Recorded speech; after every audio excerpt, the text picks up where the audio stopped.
Сәлеметсіздер ме, оқушылар?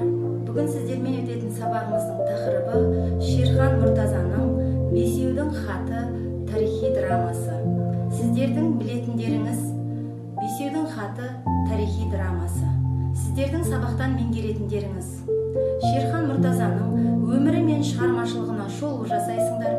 «Бесеудің хаты» тарихи драмасында бейнеленген адамдардың тағдыры арқылы өмір шындығын, автордың идеясын түсінесіңдер. Тарихи драманың мазмұнын меңгеру арқылы шығарманың жанрлық ерекшеліктерін сипаттайсыңдар. Қоғамдағы мәселелерді кейіпкерлердің бейнесі арқылы анықтайсыңдар. Әдеби шығармаға сатылай кешенді талдау жасайсыңдар. Шығармадан алған әсерлерді жазба жұмыстары арқылы ой түйіндейсіздер. 20 ғасырда халқымыздың басынан небір нәубет өтті. Соның бірі ашаршылық. Ұжымдастыру науқаны халқымызды негізгі кәсібі мал шаруашылығынан ажыратып, малынан айырған еді. Малынан айырылған ел жаппай аштық құрынды. Қолдан ұйымдастырылып, халқымызды қынадай қырған сол зымиян саясатқа ашық қарсылық танытып, сын сәтте батылдық танытқан қазақ зиялылары да болды. Сталинге арналғанымен Голощекиннің қолына түскен бесеудің хатын Ғабит Мүсірепов, Мансұр Ғатауллин, Емберген Алтынбеков, Мұташ Дәулетқалиев, Қадыр Қуанышев сынды ел азаматтары бірігіп жазған еді. Наразылық хаты Сұрапыл кезеңінің шындығын көрсеткен құжат ретінде тарихта қалды. Бодандыққа көнгісі келмейтін өр рухтың бұлқынысынан Кремль де сескенді. Бесеудің хаты мал басының қисапсыз кеміп кетуімен көптеген қазақ аудандарын қамтып, адамдардың жаппай қырылуына әкеп соққан ашаршылық жөнінде әлі күнге дейін ауыз ашпай отыру қаншалықты дұрыс деген батыл сауалмен басталып, дәлелді дәйектермен жалғасады. Осы хаттың негізінде белгілі қаламгер Шерхан Мұртаза «Бесеудің хаты» тарихи драмасын жазды.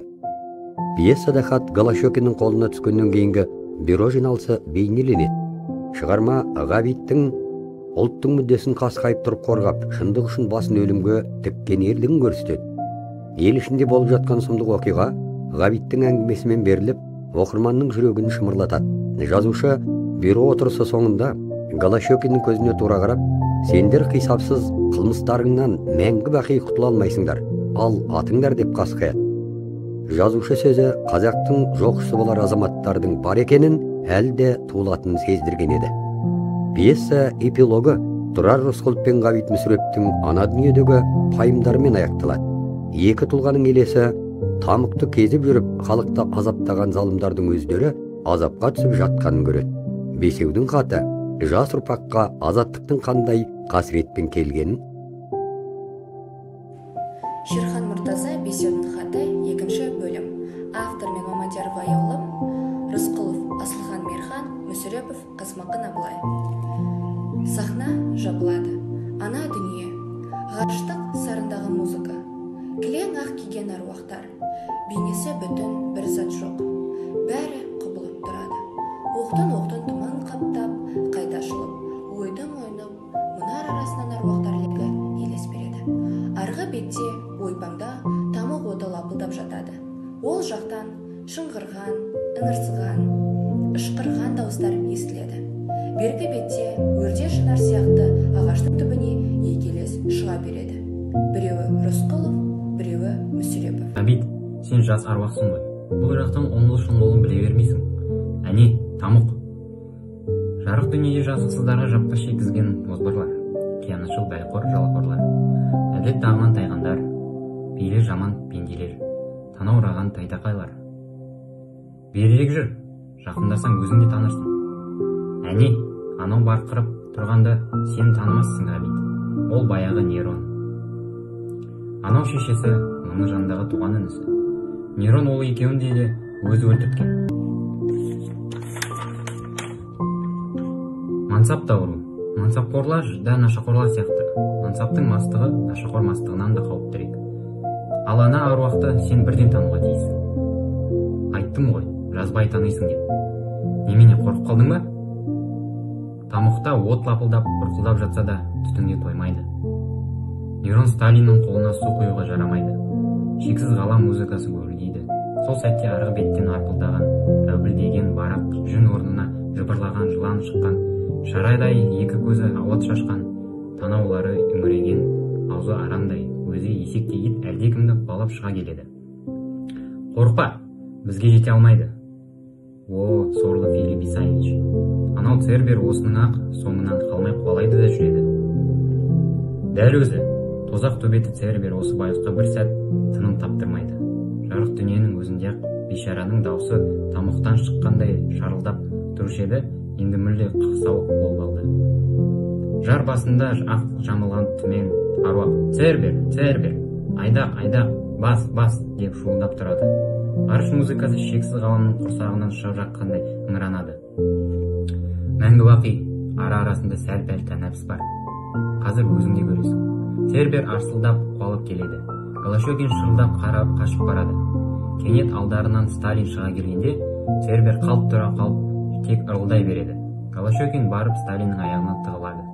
Сталин Церберге трубкасын кезеп қояды. Жоқ, Хабиб, қателесесің. Филипп Исаевич баяғы өзінің білетін жағымсыз дауыспен зар қағып, ана... О, құдірет, мұнда рисалат нұры, анда тамұқ. От ішінде ойнақ салған әлденелер, олар кімдер Тұрар аға? Зауал, біз білетін жерден кімдер бар? О, құдірет, әлі ән салып тұр екен ғой, от ішінде шырылдайды. О, бастақ император басымен театрға барып ән салады екен. Туған анасын, туған бауырын аямаған. Олардың өліктерін баспалдақ етіп, мансапқа биіктеген. Сонда не тапты екен? Бір жеңі қызыл, бір жеңі қара. Қызыл жолақ үстімен Сталин ары бері баяу басып, бір сыдырғы жүреді де қояды. Жарықтық трубка тартқанда әлі де қоймапты ғой. Сталин жолдас император Неронға қарағанда құдайдай ғой. Астапыралла, мынау не сұмдық Тұрар аға? Өзіміздің Голощекин жолдас па? Сонда Голощекин жолдастың шыбыны мәңгі бақи шырылдаумен бола ма? Ой-прой, жарықтық Сталин ай, тозақтың тәбеті деп аталмай қалды ау. Енді Голощекин жолдас құтылды ғой бәледен. Ана кісі тамұқтың тақсыретін тартқан адам сияқты емес қой. Немене, тамұқтан да тай салмай ма? Бәсе, тамұқтың ол кісіге таңсық емес екен ау. Қарайды біздің жаққа. Онысы несі екен? Тағы да сойқан соқпыса игі еді. Жарықтың еде тозақтың отын тұтқан, Голощекин ғана емес сияқты еді ау. Жандай шаптары да бар еді. Адамдар тамұқтан да бір-бірінде от шашып ойнайды деген осы екен ау. Ойын демекші, қайтсек қайтеді Тұрар аға. Мұхаңа преферанс ойнаймыз деп өте беріп қойып ем. Мұхаң бала сияқты ғой, сәл нәрсеге ренжіп қалады. Ғабиден бе? Біз бүгін оның дачасына жиналамыз. Мұнда да дача салып алды ғой. Бұл Нұрхан деген ақын. Сталин мен Голощекиннің ашаршылығында сүйген қызы Күляндадан айырылған. Сол Күляндасы мұнда да зарғаздеп таппай жүр. Данте Беатричесін іздейді, Вергилий Лаурасын сағынады. Айтпақшы Тұрар аға, біз олармен жолғалар ма екенбіз? Данте Вергилий. Я, сүйгендердің бірін-бірі табуы қиын екен. Голощекин деме? Гүл өскен жерге тікенде өседі. Періште жүрген жерге біліс құмар. Кім біледі? Дүние деген құдіреттің заңы шығар.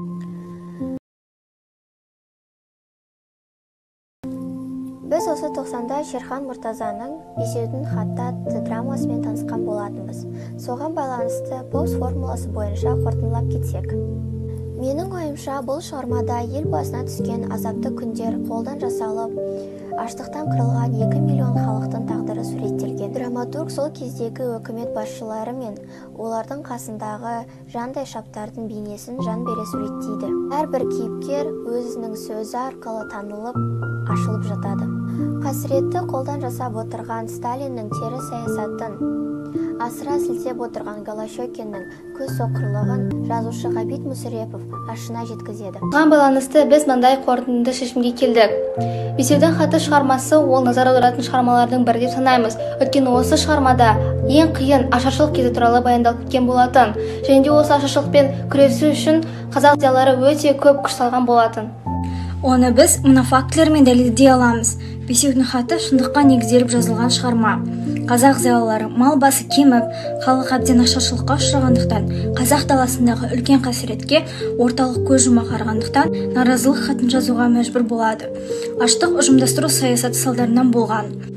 Және де ашаршылықтан, эпидемиядан және де басқа себептермен халықтың 40% қырылған болатын. Фактілерге келсек, 1930 жылы 313 мың адам, және де 1931 жылы 755 мың адам аштықтан қайтыс болған.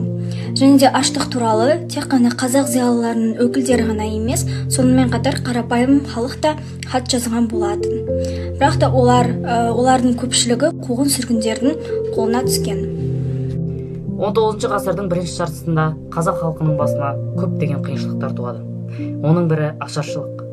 Малынан айырылған қазақ халқы жаппай ашаршылыққа ұшырады.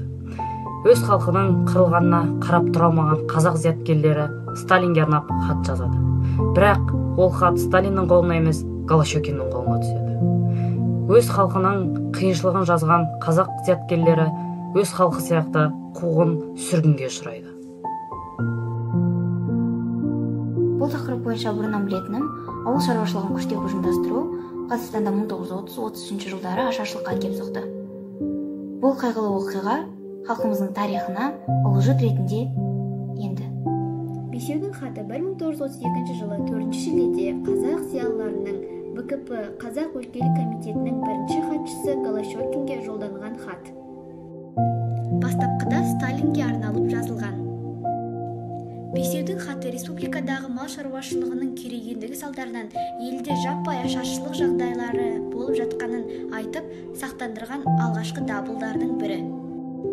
Хаттың авторлары жазушы Ғабит Мүсірепов пен Қазақ мемлекеттік баспаның меңгерушісі Мансұр Ғатауллин. Алматы комвузының басшы қызметкерлері Емберген Алтынбеков пен Мұташ Дәулетқалиев және Қазақ АКСР мемлекеттік жоспарлау комиссиясының сектор басшысы Қадыр Қуанышев қуғын сүргінге ұшыраған. Хаттың жазылуына Халком кеңесінің төрағасы Ораз Исаев түрткі болған. Бесеудің хаты қазақ зиялыларының тоталитарлық тәртіпке наразылығының бір көрінісі болып табылады. Шерхан Мұртазаның Бесеудің хаты атты шығармаларын оқу барысында мен көптеген затты білдім. Және болашақта мен Шерхан Мұртазаның басқа да шығармаларын оқығым келеді. Мысалы, Табылған теңіз, Бұлтсыз күнгі найзағай, Мылтықсыз майдан. Шығармада қазақ зиялылары Сталин мен Голощекинге хат жазып, көмек сұрады. Неліктен олар ондай әрекетке барды? Диалог екі немесе бірнеше адамның кезектесіп сөйлесу арқылы пікір алмасатын ауызекі сөйлеу формасы болып табылады. Диалогта сұрақ қою арқылы сұхбаттасушы өзінің сұрағына мәліметтер жинай алады. Пролог көркем шығарманың оқиға мазмұны мен мәнін оқырманға таныстыратын кіріспе бөлімі. Ол шығарманың идеясын дұрыс түсіндіру. Пьесаның да кіріспесі пролог деп аталады. Прологтың кіріспе сөзден айырмашылығы онда сюжеттік құрылым, көркемдік нақышта болады. Пролог көптеген роман, повесть, поэмаларда кездеседі. Бесеудің хаты. Пролог. Кремль. Сталиннің кабинеті.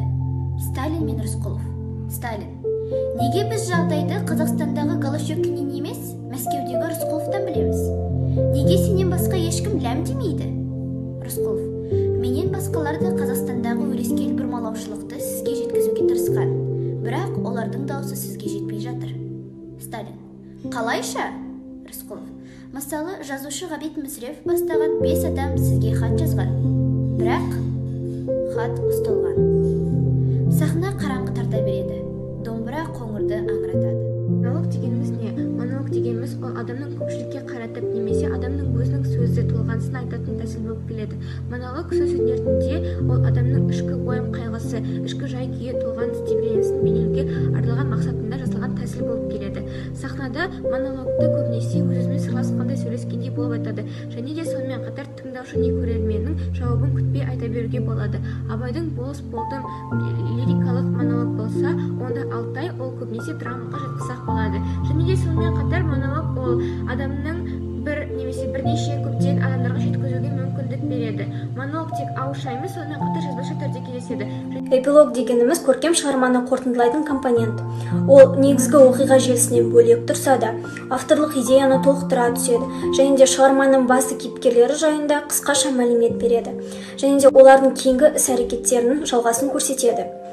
Кей жағдайда эпилогта суреттелген оқиға жөнінде автордың философиялық, эстетикалық және адамгершілік тұжырымын көрсетеді. Ана дүние, ғашықтық сарындағы музыка, кілең ақ киген аруақтар, бейнесі бүтін бір зат жоқ, бәрі құбылып тұрады. Оқтын-оқтын тұман қаптап қайта ашылып, ойдың ойны мұнар арасынан аруақтар легі елес береді. Арғы бетте ойпанда тамұқ оты лапылдап жанады. Ол жақтан шыңғырған, ыңырсыған, ышқынған дауыстар естіледі. Бергі бетте бірде шынар сияқты ағаштың түбіне екі елес шығай береді. Арғы бетте ойпанда тамұқ оты лапылдап жанады. Ол жақтан шыңғырған, ыңырсыған, ышқынған дауыстар естіледі. Бергі бетте бірде шынар сияқты ағаштың түбіне екі елес шығай береді. Біреуі Рысқұлов, біреуі Мүсірепов. Біз бүгінгі сабағымызда ыстық орындық атты ойынымызға шолу жасамақшымыз. Осы мақсатта Құндызға сұрақ қойғым келген еді. Құндыз, бесеудің хатында Филипп Голощекиннің мақаласынан үзінді берілген еді. Онда не деп жазылған? Аяулымның сұрағына жауап бергенсем, бесеудің хатында Филипп Голощекиннің мақаласынан мынадай үзінді алынған болатын.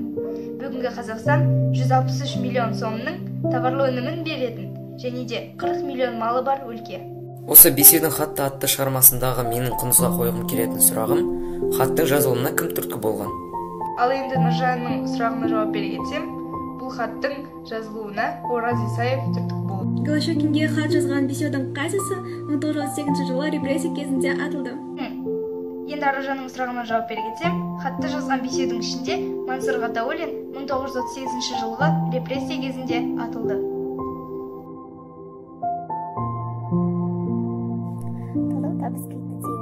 Шерхан Мұртазаның бесеудің хаты драмалық шығармасына сатылай кешенді талдау жасайық. Авторы Шерхан Мұртаза. Шерхан Мұртаза 1938 жылы Жамбыл облысы Жуалы ауданы Мыңлақ ауылында дүниеге келген. Оның шығармалары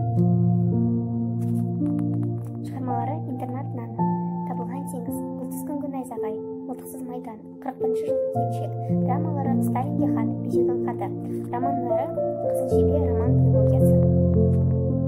Шығарманың тақырыбына тоқталатын болсақ, қасіретті қолдан жасап отырған Сталиннің теріс саясаты, асыра сілтеп отырған Голощекиннің көрсе қызарлығын, жазушы Ғабит Мүсірепов бастаған халық қалаулыларының ашына жеткізуі, қуғын-сүргін. Әдеби жанр түрі драмалық тарихи туынды, эпикалық жанр түрі пьеса, негізгі идеясы ел басына күн түскен азапты күндерде қолдан жасаған аштықтан қырылған 2 миллион халықтың тағдыры.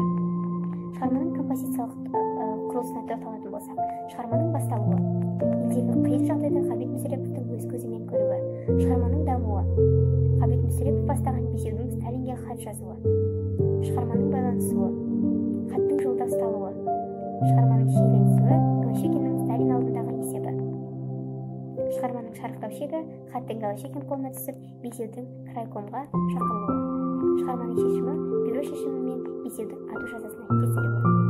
Әдеби теориялық құндарға тоқталсақ, теңеу, өрт сөндіретіндей, тұяқы киген тауықтай, құлту, бас бұзар ұлтшылдар, қорқаулар, екі жүзділер, символизм сөздер, оңбағандық, өтірікшілер, жалақор және білім.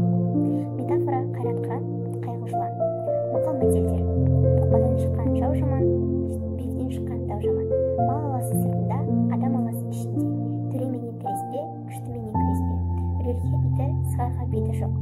Ат арысы тулақ, адам арысы аруақ. Ораза намаздылықта. Тәрбиелік мәні отансүйгіштікке, адалдыққа, адамгершілікке жетелейді. Драмадағы айтылған мәселелердің бәрі шындыққа жанасады.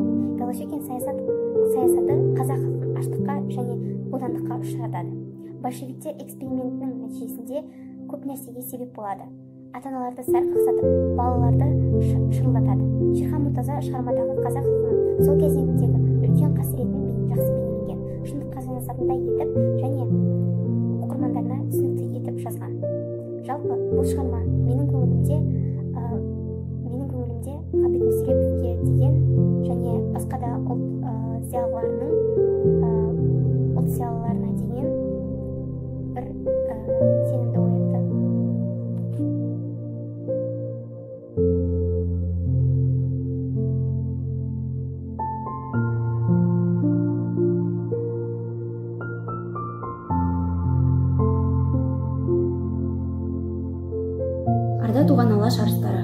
арда туған алаш арыстары, алаш зиялылары елшілдік пен отанға адал қызмет етудің рәмізі десем де артық болмайды. Олар барды көбейтуші, үзілгенді жалғастырушы, жоқты жасаушы. Халқымыздың тарихында алаш арыстарының орны ерекше. Олар қазақ елінің ғасырлық салт-дәстүрін, даму тәжірибесін күрт өзгертуді емес, одан әрі дамытуды көздеді. Ең алдымен халқымыз өз жеріне ие болуын мақсат етіп, сол жолда күресті. Ресей отаршылық саясаты қазақ жерінде аса асқынған кезде алаш қозғалысының тарихи негізі қаланды. Алайда алаш идеясы әлде қайда бұрын өмірге келіп, әрбір елім, жерім деген қазақтың жүрегіне орын тапты. Себебі бұл қозғалыс еліміздегі отаршылдыққа қарсы шыққан, алдыға ұмтылған демократиялық қозғалыс еді. Еліміздің қазақ жерін сақтап қалуы да осы алаш арыстарының еңбегі. Олардың кеңес үкіметі басшыларымен келіссөздері, әсіресе Ахмет Байтұрсынұлының еңбегі. Қазақ автономиялық советтік социалистік республикасын құру кезінде осы автономиялық аумағы белгілеуге мемлекеттік маңызға ие болды. 1920 жылы алаш орда өмір сүруін тоқтатқанымен, алаш қайраткерлері ұлтқа қызметін жалғастыра берді. Міржақып Дулатов оян қазақ деп жер салса, Досмұхамедов өз тілін өзі білмеген ел бола алмайды деген. Түйінде айтқанда, қазақ халқының мәдениеті мен біліміне, ғылымына өлшеусіз еңбек сіңірген алаш туы астында күн сөнгенше сөнбейміз деп ұрандаған алаш арыстары артынан мәңгілік сөнбес мұра қалдырды. Сіз қазақ әдебиетіне мен айтып жеткізе алмайтындай зор үлес қостыңыз. Соғыс жылдарындағы адамдардың қажырлы еңбегін, адам мен қоршаған орта туралы маңызды мәселелерді көз алмай оқып шығатындай сипаттаған жазушы болдыңыз. Шығармаларыңыздан сусындаған әрбір оқырман оқиғаның басы-қасында жүргендей сезімде толқып отырып оқып шығады. Соғыста болашақ ұрпақтарына тыныш өмір сыйлау үшін өз жандарын қиған, отан үшін бар күштерін салған ата-бабаларыңызды баяндап, түрлі повестер мен романдар жаздыңыз. Жазған әрбір шығармаңыз оқырманды өзіне баурап, адам ақылын тереңдете түседі. Ал бұдан да бөлек деп айтарлығы Бесеудің хаты пьесаңыз. Бұл шығармаңыз қазақ еліне Ғабит Мүсірепов бастаған бесеуді жадынан шығармауға тағы да бір ескерту болды. Өз басым шығармаңыздың болған оқиғасымен жазылғанын білсем де, өте көркем әрі әсерлі шыққан деп ойлаймын. Толқып отырып бірдемен оқыдым. Өзегіне өксік кептелер тұстары да бар. Бір өкініш, бір үміт қатар жетелеп отырды шығармаңыз аяғына жеткенше. Бұл қасиет барлық повестеріңіз бен романдарыңызға тән деп санаймын. Айтқым келгені, артыңызда адамгершілігі мол, тәрбиелік мәні зор шығармалар мен кісілік келбет, өшпес із сайрап жатыр. Ешқашан мүлікпен өлшенбейтін өнегелік үшін сізге шексіз алғыс айтамын. Мен Сержан қызы Құндыз.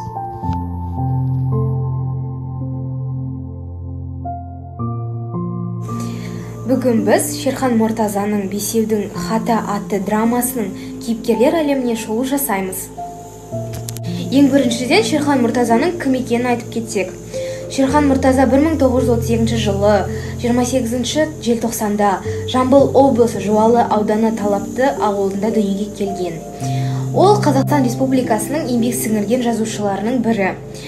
Ол драматург, қоғам қайраткері, аудармашы, Қазақстан Республикасының парламенті мәжілісінің депутаты болған. Шерхан Мұртазаның Бесеудің хаты атты драмасына арқау болған мәселелердің бірі ел басына түскен азапты күндер, қолдан жасалған аштықтан қырылған 2 миллион халықтың тағдыры. Драматург сол кездегі өкімет басшыларының, оның қасындағы жандайшаптардың бейнесіне жан бере суреттейді.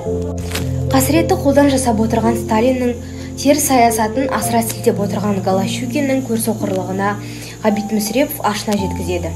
Хаттың авторлары Ғабит Мүсірепов, Мансұр Ғатулин, Мұташ Дәулетқалиев, Емберген Алтынбеков және Қадыр Қуанышев. Ғабит Мүсірепов жазушы, қоғам және мемлекет қайраткері, Қазақ КСР ғалым академиясының академигі, әдеби сыншы, аудармашы. Рысқұлов Совнарком төрағасының орынбасары және де намысшыл, ұлтшыл, қайсар адамдардың бірі болған. Ал Цербер болса, ол тамлықтың төбеті. Және де Құсны дегеніміз Мүсіреповтің әйелі. Крайкомның бірінші хатшысы болған ол Голощекин. Иванов, Елеусіз, Жантоқов, Исаев бюро мүшелері. Құрмысов Крайкомның екінші хатшысы. Анақы, осы шығармада Нұрхан жағымды кейіпкер болып келеді. Осы шығарманың бірінші бөлімінің екінші суретіне назар аударатын болсақ, біз Нұрхан мен Мүсіреповтың диалогын байқай аламыз. Яғни осы жақта Нұрхан Мүсіреповқа кеңес беріп отырады. Келесі кейіпкеріміз ол Күләнда. Күләнда елдегі қыз, балым Амангелдінің жесірі. Келесі кейіпкеріміз Сталин. Сталин ол Генсек. Осы шығармамыздың ең басына келетін болсақ, яғни прологқа, ол жерде біз Сталин мен Рысқұловтың әңгімесін байқай аламыз. Сталиннің сөздері ол неліктен біз Қазақстандағы Голощекиннен емес, Мәскеудегі Рысқұловтан осы жағдайды естиміз деген. Неліктен Рысқұловтан басқа ешкімді Қазақстанның жағдайы уайымдатпайды деген сөздері.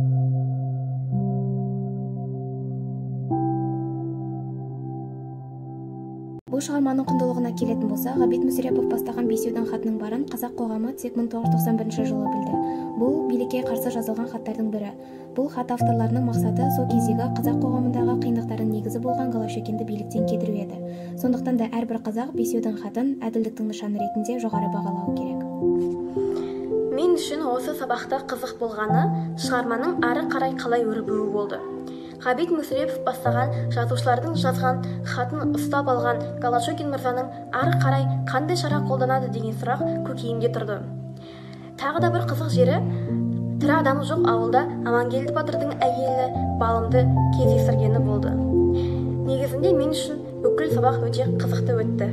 Маған қиындық келтіргені, мектепте оқушылардың арасында апайдың жүзін көріп сабақ тыңдағанға не жетсін? Маған қиындық келтіргені тек осы ғана. Драмалық шығармалардың өзіндік ерекшелігі. Әдебиеттің басқа жанрына қарағанда драмалық шығармаларды оқытудың өзіндік ерекшелігі бар.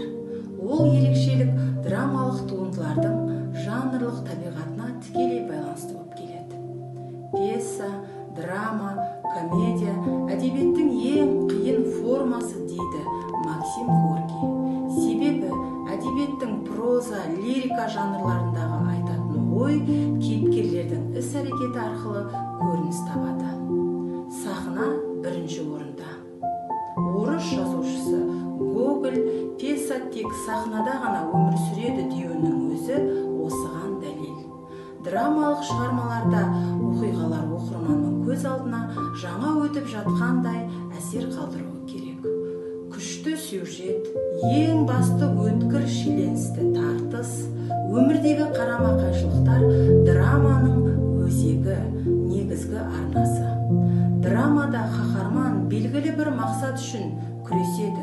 Сол себепті оның күші зорайып, іс-әрекет, қимыл арқылы көрініс табады. Драмадағы тағы бір ерекшелік. Қаһармандардың іс-әрекеті әр жаққа шашырамай, бәрі бір жүйе, бір арнада өрбіп дамуы. Біз қашықтықтан білім алу кезінде Шерхан Мұртазаның «Бесеудің хаты» атты тарихи драмалық шығармасымен танысқан болатынбыз, және де оны толықтай оқып шықтық. Бүгінгі біліміміз ертеңгі жейтін нанымыз екендігін ұмытпауымыз керек. Осындай қиын қыстау кезде бізге сапалы білім беріп жүрген нөмір 12-ші мамандандырылған гимназиямыздың әкімшілігіне, ұстаздарына және де қазақ әдебиеті пәнінің мұғалімі Дүйсенбаева Мөлдір Үсенқызына алғысымыз шексіз.